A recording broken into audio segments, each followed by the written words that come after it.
everybody. Welcome to our first ever episode of Roselle on Point. I have Phil Wynkoop here, and before I introduce him, let me just tell you a little bit about myself.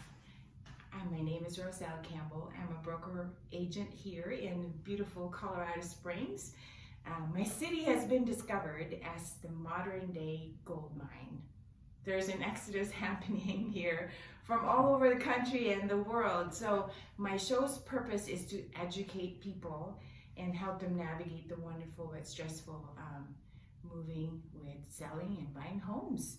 I will keep bringing experts to this podcast, to this channel, because if I am the smartest person in the room, I'm in the wrong room. And that's why Phil is here today to answer the 5 top questions that any buyer would usually ask. And then I also run into it. But I'm a lifetime learner, so I have Phil here, and I'm also a bad storyteller, so I have Phil tell his own story. He does a better job of how he got into the lending business, and here today. Well, years ago, I was waiting tables. I was going to school at the same time, and I was just working a lot. And one of the regulars, one of the restaurants where I waited tables at, I was kind of whining to him pretty much. Okay. I closed the restaurant down the night before, and I opened up this one, and I'm tired, I don't want to do it. And he told me with that kind of work ethic that I should do what he does. And I just knew that he could afford to eat out every single day and tip well. Very nice. I was so ready for something different. I just said, okay, what do I do? And what am I doing? And he's like, well, I do home loans. Nice. And that day I was looking up how to get licensed. I was looking up the schooling needed. And a short time later, I started in the industry, and now it's been 7-8 years later. Nice. And I'm going strong, top 1% the last 3 years in a row. So I'm definitely happy about that. And looking forward to many more years to come after that. That's awesome. Well, thank you for your time. I know you're a busy man, so I appreciate you coming on here. I have a cheat sheet here, but we're going to unpack this. Our focus today is to basically bring you the information about the top 5 reasons a home loan is denied. And I'm going to just power through them and have Phil, our expert here, answer the question. And the first reason is bad credit. So what exactly is bad credit in terms of scores affecting loan or late payments, and how long will a bad score set a home buyer back? Waiting. You could make the answer very complicated or very easy. The easy answer is generally we don't want any late payments within the last 12 months on anything. 12 months? Mm-hmm. Okay. And generally speaking, we would like a score of 620 or higher. That's where a lot of the doors open up for better loan terms, first-time homebuyer programs, down payment assistance. But as far as bad credit goes, we can work with scores as low as 550, depending on loan program, and depending on loan program once again, and the type of approval that we're working with. We can have some late payments in the last 12 months. Okay. Would that be a late payment of 30 days late, 60 days late, or 90 days late? Once again, it depends. Okay. Obviously, we want to stay away from those longer lates. 90 days, like 60 and 90 day lates. And we generally don't want any more than 2 or 3 30-day lates. But once again, as you'll hear me almost stuck on repeat, it depends on the loan program, debt to income ratios, and a few other factors. And so once again, you would want to speak with your mortgage professional and find out what your options are, because every single loan, it can be a puzzle. Every loan's different. Wow. Exactly. But what stuck out to me is what Phil was saying, 12 months, it can set someone back. So that's pretty important, because some people are on a lease and they might be like looking for a house 3 months from their lease expiring, and then they find out they will be held back for a year because of 30-day late payments. That's pretty important there. So that's a good nugget of information for us to know today. So late payments are not good for any of us. Very seldom are they okay. That's right, yeah. So number 2, limited down payment and closing funds. So let's unpack this. There are 3 major things that are moving when someone is buying a home, and that's down payment, closing costs, and earnest money. Can you speak on those 3? Absolutely. So down payment, that's pretty self-explanatory. Everybody understands. That's the payment that you're going to put down and not finance as part of your purchase. So you gotta have some skin in the game. Yep, exactly. And the down payment requirements, they can be as little as 0% if you're a veteran working with a VA loan. Very nice. To as high as 25% if you're an investor buying a multi-unit property. So there's a wide range of down payments where, once again, as far as down payment requirements, you want to speak with your mortgage professional so they can really let you know what your options are. Now, closing costs, sometimes they're confused with down payment. Correct. Closing costs are the cost of the transaction, and that's going to be your title fees, your county fees.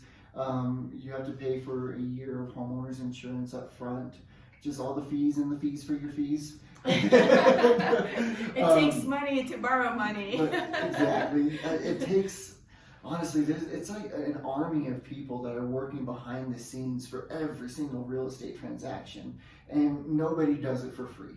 That's right. And so you are going to have closing costs, a cost to the transaction. Sometimes they can get as high as like $9,000 to $10,000. Oh wow! But sometimes they'll be as little as $5,000 to $6,000. So once again, always try to get a good estimate or a good idea of how much you are spending out of pocket and what your options are to see if the seller can help with any of those closing costs. That's where I come in the negotiation part. But today's not about me, and so we'll go about Earnest. And then we were talking about earnest money too. Yeah, earnest money. So let's say your down payment is, just to pick some random numbers, your down payment requirement is $15,000, and your closing costs are an even $5,000. So there's $20,000 of total cost in the transaction coming from you. And your earnest money, which is money that you put down that the seller could potentially take if you are not doing your due diligence with the purchase. And it lets the seller know that you definitely, on top of your down payment and on top of the closing costs that you're paying for, the earnest money is money that they could potentially keep if you don't follow the contract. It lets them know that you mean business, and gives them more reason to accept your offer in some cases. And when, let's say you move forward and your offer is accepted, everything's checked, how is the earnest money used? The earnest money, it's just a deposit.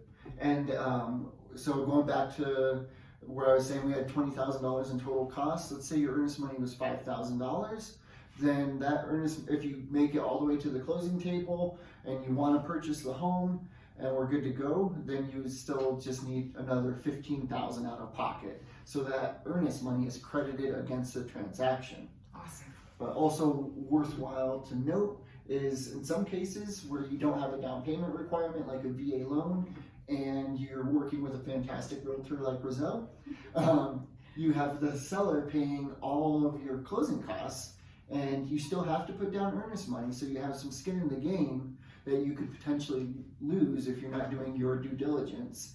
But assuming that you make it to the closing table and all your closing costs are paid for, then your earnest money is reimbursed in its entirety. Nice, wonderful. That's where, as a team, we work together for our clients like that. So thanks for explaining all those 3. Now we come to this term called number 3, DTI, debt to income ratio. What is that? Debt to income ratios, so a little background. Credit says yes or no, you can get a loan, and then the next question is, well, how much? That's largely dependent on your debt to income ratios. Okay. And it's basically monthly debt obligation over your monthly income. So if your monthly debt obligation is $500 a month and your annual or your monthly income is $1,000 a month, then you're running a 50% debt to income ratio. Okay. And what we include in debt to income ratios is everything that shows up on credit reports, minimum payments on credit cards, student loans, auto loans, personal loans, anything that you had to get your credit pulled for. That's what we include in the debt to income ratios. And then of course your housing payment, the new mortgage payment. So the sweet number for DTI is when? So just as I've been saying, it varies. It can vary wildly depending on loan program, but to keep it simple, generally speaking, you're going to want a 50% or better debt to income ratio. So 50% or less. Yep, 50% or less. Yep, exactly. Perfect. Awesome. All right, now we go to number 4. No credit. I hear that frequently. What does this mean? You mean cash is not king? Yeah. Well, sometimes, people will, especially Dave Ramsey followers, they pay for cash for everything, and they're very, very good financial stewards, and yet they go to try to get a loan and they don't have a credit score, because to have a credit score, you have to have something to base that score on, and if they're not using credit, then there's no score. There are ways to work around no credit score. We can do what's called non-traditional credit. Non-traditional credit is where we track a 2-year on-time payment history for housing, like your rent payments. We get in touch with the past landlord and have them fill out a verification of rent form that says that you've been paying your housing payment on time over the last 2 years. Okay. And then we would also need 12 months of another payment that you've been making on time consistently that's in your name. Maybe a car loan or maybe, but well, if you don't have they you don't have credit. Yeah. So it would be like your utility bill, insurances, like sometimes cable bill, really anything that you're paying consistently month over month. Just to establish a history. Yeah. Then. And then with those 3 separate trade lines, we would have established what we call non-traditional credit. Is that hard to underwrite, that type of loan? It can be very difficult. Okay. I've done just a few non-traditional credit loans since I've been a loan officer, but generally speaking, it's going to be a lot easier if you just go ahead and establish credit. So even if you're a person who says, I do not want a credit card, for the sake of better loan terms and saving your future self a lot of money with interest rate, down payment requirements, things like that, it's worth it. It's worth it to at least get a credit card or installment loan, or better both, and buy your house. And then once you've purchased your home, then you can fall right back into those responsible, consistent, no credit usage. Okay, wow, interesting. All right, now we're getting down to the last point. Number 5, income. Do I need income to qualify for a loan, Phil, or can I just borrow without an income? Because believe it or not, I'll have clients come to my office and they have great, American dream is home ownership, right? So words like wholesaling and all that kind of stuff comes up in conversation, but income, how does that play into getting a loan? Right. So that's a fantastic question, especially people they watch on TikTok or Instagram. I call them the TikTok smart people. But there are indeed ways where you can have little to no income and still make a purchase. One of your first options is going to be what's called a portfolio loan. Okay. A portfolio loan is where you work with a private investor who has a different risk threshold and risk guidelines. And sometimes they'll say, well, if you have a bunch of money in the bank, then we'll still lend you money because we know that you're going to be able to pay the loan with all that money that's in the bank. And then there's a few other programs out there. One of the other bigger ones is if you're buying an investment property, then you can use the potential rent from that property As income. your income Okay. to pay for the property. There's the standard investment loans, and really popular these days is DSCR Loans. It's an acronym. Okay. And forgive me, I forget what the acronym stands for. I'll look it up and I'll put it below. That works. DSCR Loans. Yeah, and those loans specifically are the ones where, as long as you have a decent down payment, usually at least 15%. They don't that you check can the put income. down. Yeah, you can use the potential rent from that property as your income, or just say, hey, look, I got a lot of money, so I'm going to be okay. But once again, there's multiple loan programs out there, and every deal and approval is a puzzle. So you definitely want to talk about your options with your loan officer. So 90% of my clients fall under financing either through FHA because of the home buyer program, and or conventional loan, or VA loan, which is zero down because we're a military town, right? So 90% of them fall in that category. So if I was a client just coming in to ask you a question, and I want to apply for a loan, I need to have our market, probably the least expensive house is $250,000. Mm-hmm. Is that a fair question to ask? How much should I be making in a year to qualify for $250,000 loan? Yeah, that's a very, very fair question.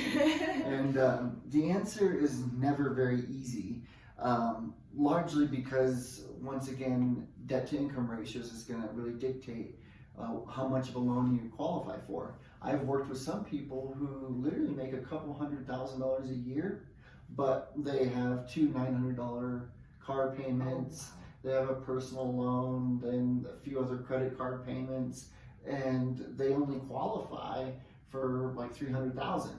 And then I have some people that make 80 grand a year, and they qualify just fine for that $350,000 home. Yeah, probably. But to give a very simple answer to a complicated question, usually you're going to be wanting to make at least $60,000 to $80,000 a year to really be competitive in today's market. Okay, that makes sense.